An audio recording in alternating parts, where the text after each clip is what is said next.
Привет, ребята. Вот, в общем, короче, ставим с Эльдарчиком Погромче. усилитель ставим. Ну, провод тянем. И вот решили помойку снять, короче, и решили ее открыть. Вот, Эльдарчик, сними капли. Я просто ее открыл, увидел, что потекло, он рука вся в масле. Решил вам показать просто, что там кто-то со мной не согласен, что я хуйню говорю.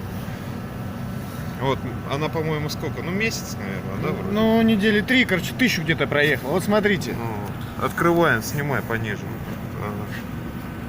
Открываем. Открываем, что мы там видим, хуй его знает.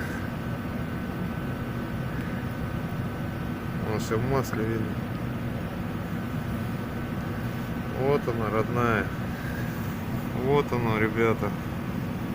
Что, блядь, портит мотор. Вот эта штука портит мотор. Мы Вот проехали это 1000. Вот она течет, блядь. И течет. Ну так. Просто она немного еще поездила. Ну, вот эта грязь, которая собирается. Да. Вот это все. Значит, помоечка работает. Может, и, конечно, не на 100%, но какой-то процент она убирает. Вот мы видим.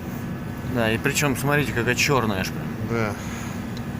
Вот, Так что, вот эта гадость летела как раз-таки в 6-й и 5-й цилиндр. Да? Да. Она дальше просто не может долететь, потому что она находится над 5-м и 6-м. Да. Да.